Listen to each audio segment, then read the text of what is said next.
அருட்பெருஞ்சோதி அருட்பெருஞ்சோதி தனிப்பெரும் கருணை அருட்பெருஞ்சோதி. எல்லா உயிர்களும் இன்புற்று வாழ்க, வள்ளல் மலரடி வாழ்க வாழ்க, கொல்லா வரதம் குவளை எல்லாம் ஓங்குக, நல்லோர் நினைத்த நலம் பெறுக, நன்றி நினைத்த எல்லோரும் வாழ்க இசைந்து. உலக மக்களே, அறிவார்ந்த அன்பர்களே, ஆண்மநேய ஒருமைப்பாடுடைய அன்பர்களே, வல்லப்பம்மா நம்ம கல்லிய திருவட்பாவிலிருந்து ஞானசரியுடைய விளக்கங்களை பார்த்து கொண்டிருக்கிறோம். ஞானசரியை என்பது மரணமில்லா பெருவாழ்வை பெற்றுக்கொள்வது. சரியை, கிரியை, யோகம் என்ற 12 நிலைகளும் சமயங்களையும் மதங்களையும் மார்க்கங்களையும் சார்ந்தது. ஞானசரியில் இருந்துதான் சுத்த சன்மார்க்க நிலை தொடங்குகிறது. 12 நிலைகளும் ஏற்கனவே கூறியது போல அந்தந்த சமய தலைவர்களையும் மார்க்கங்களுடைய தலைவர்களையும் மதங்களுடைய தலைவர்களையும் உருவகப்படுத்தி அந்த உருவத்திற்கு அதாவது மாலை அணிவித்து மந்திரங்கள் சொல்லி சடங்குகள் செய்து வழிபடுவதுதான் சரியை, கிரியை, யோகம் என்ற இந்த 12 நிலைகளும். ஞானசரியை என்பதுதான் சுத்த சன்மார்க்கத்திலிருந்து வல்லப்பமானவர்கள் அதை திரையோதச நிலை என்று கூறுவார். அதாவது 12 மார்க்கங்களை எப்படி கடந்து வருவது என்ற நிலையையும் தெளிவாக நமக்கு திருவற்பாவிலே அருளியிருக்கிறார்கள். அப்போ ஞானசரியுடைய விளக்கத்தை நாம் பார்த்து கொண்டிருக்கிறோம். வல்லப்பமானவர்கள் இந்த பூலோகத்திற்கு ஒரு தாயின் வழியாக வருவிக்க உற்று சுத்த சன்மார்க்கத்தை உலக மக்களிடம் சேர்த்து, அதாவது சுத்த சன்மார்க்கத்திலே உலக மக்களை எல்லாம் ஒன்றாக இணைத்து உலக மக்களும் இன்புற்று வாழ வேண்டும், உலக மக்களெல்லாம் மரணமில்லா பெருவாழ்வில் வாழ வேண்டும் என்பதற்காகவே இந்த பூலோகத்திற்கு வருவிக்க உற்றவர். இறைவனுடைய மகன் அவர். அருட்பெருஞ்சோதி ஆண்டவருடைய மகன். 51 ஆண்டுகள் திருவிளையாடல் நடந்து கொண்டிருக்கிறது. நாம் ஏற்கனவே இந்த பதிவுகளை எல்லாம் அருட்பெருஞ்சோதி ஆண்டவருடைய திருவிளையாடல் என்ற பதிகத்திலே ஏற்கனவே கிட்டத்தட்ட 350 பதிவுகளை நாம் பதிவு செய்திருக்கிறோம். இந்த 51 ஆண்டுகள், அதாவது 1/1/1823 ஆண்டு தொடங்கிய திருவிளையாடல் 30/1/1874 51 ஆண்டுகள் வரை இந்த பூலோகத்திலே திருவிளையாடல் நடந்து கொண்டிருக்கிறது. ஆக வல்லப்பமானவர்கள் ஒவ்வொரு 8 ஆண்டுகளிலும் எப்படி தன் தந்தையிடம் இருந்த அருளை பெற்றுக்கொண்டார் என்பதையும், சென்னையிலே 32 ஆண்டுகள் அங்கே இருந்ததையும், அதன் பிறகு கருங்குழியிலே 9 ஆண்டுகள் இருந்ததையும், வடலூரிலே 3 ஆண்டுகள் இருந்ததையும் நாம் ஏற்கனவே தெளிவாக பார்த்துவிட்டோம். இப்போ வல்லப்பமானவர்கள் மேட்டுக்குப்பத்திலே உறைவிடமாக கொண்டுள்ளார்கள். அங்கே இருந்து கொண்டு எப்படி ஞானசபையை நிறுவினார்கள் என்பதை பார்த்தோம். இப்போ ஞானசரியுடைய சத்தியஞான சபையை எப்படி நிறுவினார்கள் என்று பார்த்தோம். ஞானசரியுடைய விளக்கத்தை இப்போ பார்த்து கொண்டிருக்கிறோம். இதற்கு பிறகு அவர் சுத்த சன்மார்க்க கொடி கட்டியது, பேருபதேசம் பண்ணியது, இறைவன் தன்னோடு வந்து 2 கலந்து கொள்வதையெல்லாம் பின்னாளில் பார்க்க போகிறோம். ஞானசரிய விளக்கத்தை பாருங்க. நீர் பிறரோ யான் உமக்கு நேய உறவலனோ, நெடுமொழியே உரைப்பேன் என்று கொடுமொழி சொல்வேனோ, சார்புறவே அருள் அமுதம் தந்து என்னை மேலேற்றி தனித்த பெரும் சுகமளித்த தனித்த பெரும்பதிதான், சீர்பெறவே திருப்பொதுவில் திருமேனி தரித்து சித்தாடல் புரிகின்ற திருநாட்கள் அடுத்த ஓர்புறவே இது நல்ல தருணம் இங்கே வம்பின் உலகியலே உன்னையவாறு உற்றிடுவீர் விரைந்தே. உலக மக்களை அழைக்கிறார். அதாவது ஒரு விஷயத்தை நீங்கள் நல்லா கவனிச்சுக்கணும். ஞானசரியினுடைய பாடலுடைய விளக்கம் மட்டும் கூறுவது நமது நோக்கமல்ல. ஞானசரியில் கூறப்பட்ட பிரபஞ்சத்தின் உண்மைகளையும் உலக மக்களுக்கு தெரியப்படுத்த வேண்டும். இந்த பிரபஞ்சம் தோன்றிய காலத்திலிருந்தே எத்தனையோ மத தலைவர்கள், மார்க்கங்களின் தலைவர்கள், சமயங்களுடைய தலைவர்கள் தோன்றியிருக்கிறார்கள். உதாரணத்திற்கு சைவ சமயத்தின் தலைவனாகிய சிவபெருமான், வைஷ்ணவ சமயத்தின் தலைவன் திருமால், இப்படி ஒவ்வொரு சமயங்களுக்கும் கௌபாரம், சௌரம், காணாபத்தியம், இப்படி ஒவ்வொரு சமயங்களுக்கும் தலைவர்கள் உண்டு. அவர்கள் பூமியிலே தோன்றினார்கள், இறைவன் அருளை பெற்றுக்கொண்டார்கள், முத்தி அடைந்தார்கள். மக்களுடைய கவலை பற்றி யாரும் சிந்தித்ததில்லை. உலக மக்களெல்லாம் மரணமில்லா பெருவாழ்வில் வாழ வேண்டும் என்பதற்காகவே நமது பிள்ளை பெருமானவர்கள் இந்த பூலோகத்திற்கு வருவிக்க உற்றார். அதோடு மட்டுமல்ல, பசியின் கொடுமையையும் உயிர் கொலைகளினால் ஏற்படக்கூடிய உயிர்களின் அபத்தைகளையும் எப்படியெல்லாம் கூறியிருக்கிறார் என்பதை நாம் ஏற்கனவே தெளிவாக பார்த்தோம். உலக மக்களை சுத்த சன்மார்க்கத்திற்கு அழைக்கிறார். அதுதான் இந்த பாடலுடைய விளக்கம். நீ பிறரோ, உலக மக்களே, நீங்கள்லாம் வேறு ஆள் இல்லை, என்னுடைய உறவினர்கள். நீங்கள் என்னுடைய அன்பான உறவினர்கள் அல்லவா? நீங்களெல்லாம் எனக்கு அன்பான உறவினர்கள், சொந்தக்காரர்கள் இல்லையா? நான் உங்களிடம் நல்ல வழியை தான் காட்டுவேன், நல்ல நெறிகளை சொல்லுவேன், நல்ல வழியை காட்டுவேன். நான் உங்களிடம் பொய் சொல்லுவேனா? தீய வழிகளை உங்களுக்கு நான் காட்டுவேனா? எனவே சார்புறவே, சார்புறவே என்பது எல்லா அருளையும் கொடுக்கவே, இறைவன் எனக்கு எல்லா அருளையும் கொடுக்கவே அருள் அமுதம் அளித்து, அருள் அமுதம் என்பது மதிமண்டலத்து அமுதம் ஒன்று உண்டு. இங்கே அருள் அமுதம் அளித்து என்பது தனக்கு அருளையும் கொடுத்து, சுத்த சன்மார்க்கம் என்ற அமுதத்தையும் கொடுத்து, சுத்த சன்மார்க்கம் என்ற அமுதத்தையும் கொடுத்து என்னை மேலேற்றி. என்னை மேலேற்றி என்பது யாரும் ஏற முடியாத ஒரு நிலை, 16வது நிலை. அதுதான் ஞானத்தில் ஞானம். 16வது நிலைக்கு என்னை ஏற்றி கடவுள் நிலை அறிந்த அம்மையமாக கூடிய நிலை. ஏமசித்தி, சாகா கல்வி, தத்துவங்களை நிகரம் செய்தல், அதன் பிறகு கடவுள் நிலை அறிந்த அம்மையமாக கூடிய நிலை. அப்படி எனக்கு கடவுள் நிலையை ஏற்றி, கடவுள் நிலையில் என்னை ஏற்றி, யாரும் அடைய முடியாத நிலையில் என்னை கொண்டு வந்து வைத்த, எனக்கு தனித்த பெருசுகம் அளித்த, தனித்த பெருசுகம் என்பது சச்சிதானந்தம், அதாவது பேரின்பமான நிலை. இறைவனுடைய பேரின்பமான நிலை அளித்தது தனி பெரும்பதிதான். அப்படிப்பட்ட இறைவன் அருட்பெருஞ்சோதி ஆண்டவர் அருளோடு விளங்கி கொண்டிருக்கின்ற திருச்சிற்றம்பலத்திலே, அங்கே இருக்கின்ற சத்தியஞான சபையிலே திருமேனி தெரித்து அருள் தேகத்தோடு முத்தேகத்தோடும் இருந்து கொண்டு சித்தாடல் புரிகின்ற நேரம் வந்து விட்டது. சித்தாடல் புரிகின்ற நேரம் வந்து விட்டது. எனவே நீங்கள் எல்லாம் உலக மக்களே, இது நல்ல தருணம், இதுதான் நல்ல நேரம். இதுவரையில் நீங்கள் எப்படி இருந்தீர்கள் என்பதை பற்றி கவலை இல்லை. இந்த பிரபஞ்சம் தோன்றிய காலத்திலிருந்தே சரி, ஏற்கனவே 4 யுகங்களில் நடந்த நிலைகளும் சரி, எல்லா மார்க்கங்களும் சமயங்களும் மதங்களும் மறைந்து விட்டன. இப்போ நாம் இருக்கின்ற சதுர யுகத்திலே, இந்த ஒளி யுகத்திலே இருக்கின்ற மக்களுக்காக அருட்பெருஞ்சோதி ஆண்டவர் சித்தாடல் புரிகின்ற நேரம் வந்து விட்டது. எனவே உலக மக்களே, நீங்கள்லாம் சுத்த சன்மார்க்கத்தில் இணைய வேண்டும். இதுதான் நல்ல நேரம், இதுதான் நல்ல நேரம். இங்கே வம்பின். இப்போ நீங்கள் வாருங்கள், சுத்த சன்மார்க்கத்திற்கு வாழுங்கள். உலகிய மக்களே, உன்னியவார் உற்றிடுவேர் விரைந்தே. உங்கள் எண்ணப்படி விரைவில் வந்து நீங்கள் சுத்த சன்மார்க்கத்தில் சேர்ந்து கொள்ள வேண்டும். ஏனென்றால் சுத்த சன்மார்க்கத்தில் தான் உங்களுக்கு மரணமில்லா பெருவாழ்வு காத்து கொண்டிருக்கிறது. இறைவனுடைய அருளை நேரடியாக பெறக்கூடிய மார்க்கம் இது. எத்தனையோ சமயங்களும் மதங்களும் மார்க்கங்களும் தோன்றி இருந்தாலும் கூட இறைவனுடைய அருளை பெறுவதற்கான நேரடியான மார்க்கம் சுத்த சன்மார்க்கம். எனவே உலக மக்களே, எல்லாரும் சுத்த சன்மார்க்கத்தில் வந்து நீங்கள் இணைய வேண்டும். உடனே வாருங்கள், இப்பொழுதே வாருங்கள், காலம் தாமதமாக செய்ய வேண்டாம். இதுதான் நல்ல நேரம், இறைவன் வருகின்ற நேரம். எனவே விரைவில் வந்து நீங்கள் சுத்த சன்மார்க்கத்தில் இணைந்து கொள்ள வேண்டும் என்று கூறுகிறார். உலக மக்களையும் அழைக்கிறார்.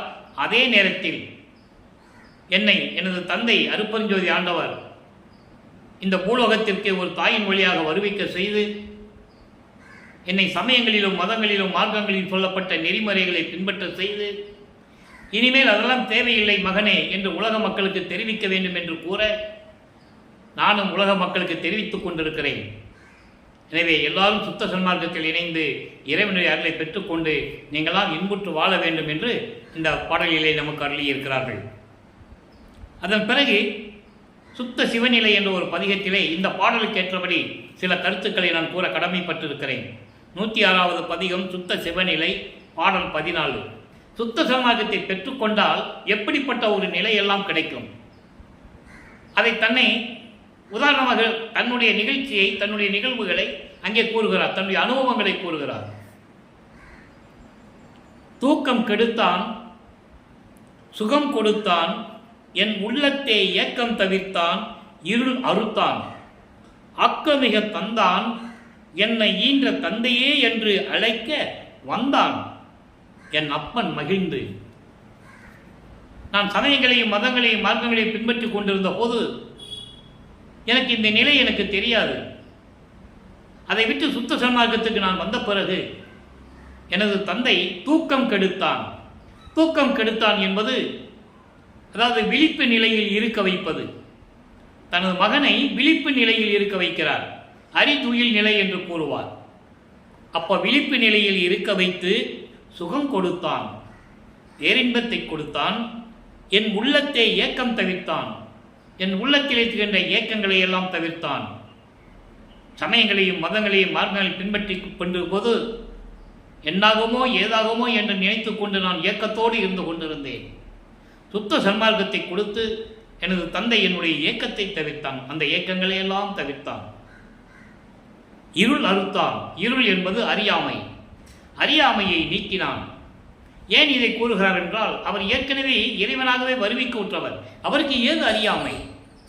ஆனால் உலக மக்களுக்காக இந்த சமயங்களையும் மதங்களையும் மார்க்கங்களையும் பின்பற்றி கொண்டிருந்த போது ஏற்பட்ட அறியாமை இருக்கிறதே, உண்மையான கடவுளை அறிந்து கொள்ளாமல் இருந்தது, சுத்த சன்மார்க்கத்தை பற்றி அறிந்து கொள்ளாமல் இருந்தது. அந்த நிலையில் இருக்கும்போது என்னுடைய அறியாமையெல்லாம் நீக்கி எனக்கு அறிவு கொடுத்தவனே, சுத்த சன்மார்க்க அறிவு, அதான் சாகா கல்வி. அப்படி அறியாமையை அகற்றி ஆக்கமிக தந்தான். ஆக்கமிகம் என்பது அருள் செல்வங்கள், அருள் ஆற்றல். எல்லா அருள் செல்வங்களையும் அருள் ஆற்றலையும் எனக்கு கொடுத்தான்.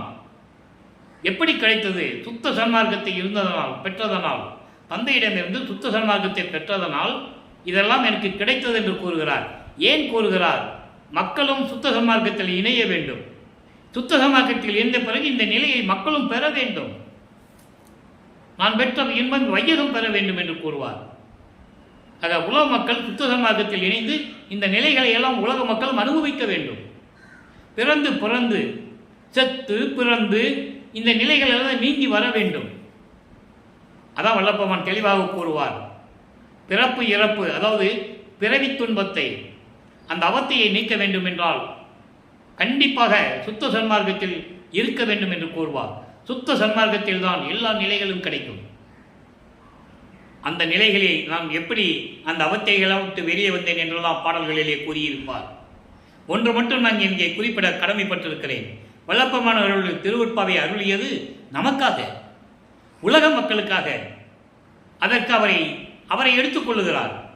நான் இப்படியெல்லாம் இருந்தேன், அப்போ எனக்கு எந்த விதமான பலனும் இல்லை, எந்த விதமான லாபமும் நான் அடையவில்லை. பேருபதேசத்தில் கூறுவார். நம்ம அதை பின்னால் இப்போ விளக்கமாக பார்க்க போகிறோம். சமயங்களிலும் மதங்களிலும் மார்க்கங்களில் இருக்கும்போது என்ன நடந்தது, அதை விட்டுட்டு வந்த பிறகு இவருக்கு கிடைத்த லாபம் என்ன என்பதை எல்லாம் தெளிவாக கூறுவார். இதெல்லாம் நமக்காக அருளியது என்பதை நீங்கள் புரிந்து கொள்ள வேண்டும். அதுக்கு பிறகு சொல்ல பாருங்க, என்னை ஈன்ற தந்தையே, என்னை இந்த பூலகத்திற்கு அனுப்புவதற்காக, வருவிக்க செய்வதற்காக என்னை உன் அருளால் ஈன்ற தந்தையே என்று நான் அழைத்தேன். மகிழ்வோடு வந்து இவ்வளவு அருளையும் எனக்கு கொடுத்தான் என்று கூறுகிறார். நீயே என் தந்தை அருளுடையாய், என்னை நேர்ந்து பெற்ற தாயே என்று கூறுவார். எதற்காக வருவிக்க உற்றார்? ஏன் அகவலிலே பாடல் உண்டு. ஆன்ற சன்மார்க்கம் அணிபெற என்னைத்தான் ஈன்று அமுதளித்த இனிய நற்றாயே. எதற்காக வருவிக்க உற்றார் என்ற நிலையை உலக மக்களுக்கு தெரிவிக்க வேண்டும். அதனால்தான் இந்த வள்ளலா ஊழியன் திருவருட்பாவின் பாடலுடைய விளக்கங்களை உலக மக்களுக்கு சொல்லிக் கொண்டிருக்கிறேன். இந்த விளக்கம் இறைவன் தயவாலையும் கருணையாலையும் கிடைத்தது என்பதை மகிழ்வோடு நான் உங்களிடம் பகிர்ந்து கொள்ள ஆசைப்படுகிறேன். அதுக்கப்புறம் பாருங்க, அதாவது எதற்காக இந்த பூலோகத்திற்கு வருகிறது என்பதை ஒரு உதாரணத்தை சொல்லுவார். 20வது பதிகம் 6ஆம் திருமுறை பிள்ளை பெருவிண்ணப்பத்திலே 100வது பாடல். என்னையும் இரக்கந்தன்னையும் ஒன்றாய் இருக்கவே இசைவித்து இவ்வுலகில் மன்னி வாழ்வுற வருவித்த கருணை வள்ளல் நீ. இரக்கம் என்றால் என்ன? அதை ஒப்பிடுவதற்காகத்தான் என்னையும் நானும் இரக்கமும் தயவும் கருணையும் ஒன்றுதான் என்ற நிலையில் இருக்கும்படியாக இந்த உலக மக்கள் அதாவது அறிந்து கொள்ள வேண்டும் என்பதற்காக என்னையும் இரக்கந்தன்னையும் ஒன்றாக இருக்க இசைவித்து இவ்வுலகில் மன்னி வாழ்வுற வருவித்த கருணை வள்ளல் நீ. மன்னி வாழ்வுற என்பது மரணமில்லா பெருவாழ்வில் இருக்க வைத்து இந்த பூலோகத்திலே என்னை தலைக்க வைத்த வள்ளல் அல்லவா நீ வருவித்த வள்ளல் அல்லவா நீ, வருவிக்க ஒற்று செய்த வள்ளல் அல்லவா நீ, இறைவன் அல்லவா நீ, என் தந்தை அல்லவா நீ என்று கூறுகிறார். இதையே இன்னொரு பாடலில் கூறுகிறார், வருவித்த வண்ணமும் நானே, இந்த மாநிலத்தை செய்யும் வண்ணமும் தானே தெரிவித்து. எப்படி சொல்றார் பாருங்க, இந்த பூலோகத்தினை வருவிக்க செய்தது மட்டுமல்ல, இந்த பிரபஞ்சத்தை எப்படி இயக்க வேண்டும் என்ற நிலையையும் அவரை எனக்கு அறிவுறுத்தி விளங்க செய்து என்னை மன்னி வாழ்வித்த கருணை வள்ளல் நீ என்று கூறுகிறார். ஆக மரணமில்லா பெருவாழ்வில் வாழ வேண்டும் என்றால் நம் சுத்த சன்மார்க்கத்தில் இருக்க வேண்டும். சுத்த சன்மார்க்கம் என்பது ஒரு தனி மார்க்கம்.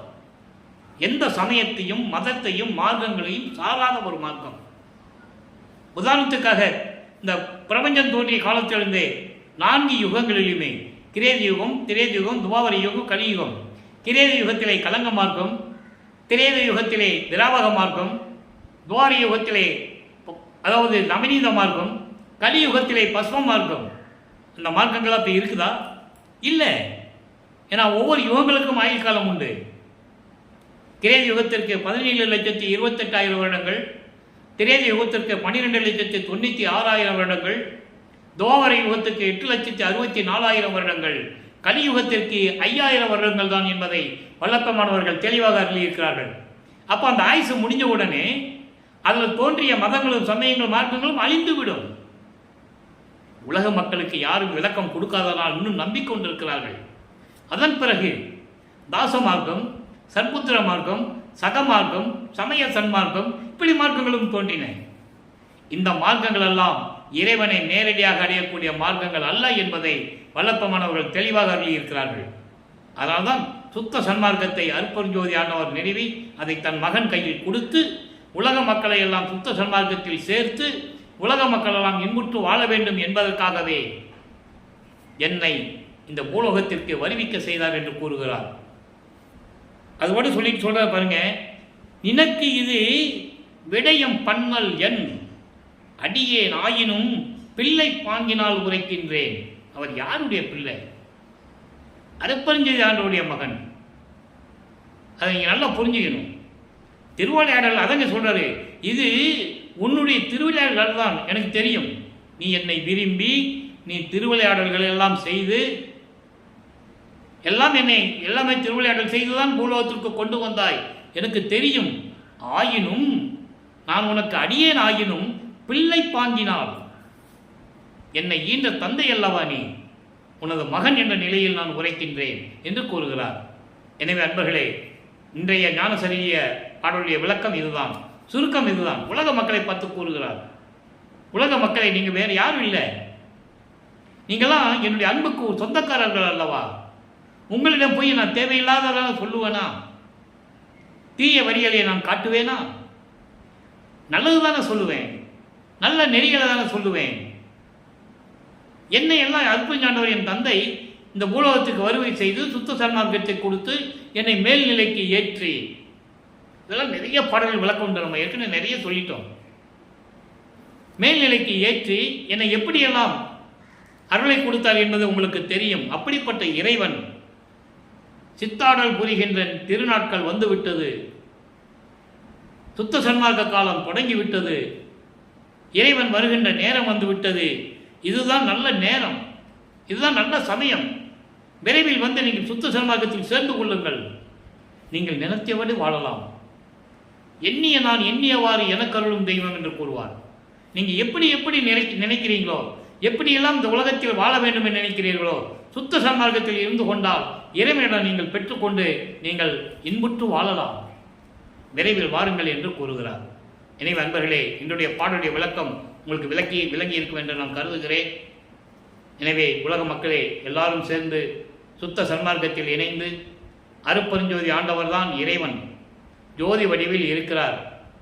சுத்த சைவ நெறியில் இருந்து கொண்டு கொலையும் புலையும் தவிர்த்து அருட்பெருஞ்சோதி அருட்பெருஞ்சோதி தனிப்பெருங்கருணை அருட்பெருஞ்சோதி என்ற மகாமந்திரத்தை கூறி இறைவனை வணங்கி மனதார நினைத்து உள்ளத்தில் நினைத்து இறைவனை வணங்கி இறைவனை அருளையெல்லாம் பெற்றுக்கொள்ளுங்கள். நீங்கள் நீடூழி வாழ வேண்டும், நீங்கள் எல்லாம் மரணமில்லா பெருவாழ்வில் வாழ வேண்டும் என்ற தயவோடையும் கருணையோடையும் வள்ளலார் ஊழியன் என்ற பாங்கினால் இதை தெரிவித்து உங்களிடமிருந்து விடைபெறுகிறேன். மீண்டும் நாளை சந்திப்போம். நன்றி, வணக்கம். அருட்பெருஞ்சோதி அருட்பெருஞ்சோதி தனிப்பெருங்கருணை அருட்பெருஞ்சோதி. நாளையும் ஞானசரியை விளக்கம் இருக்கிறது. நீங்கள் கேட்டு மகிழ்ந்து இறைவனர்களை பெற்றுக்கொள்ளுங்கள்.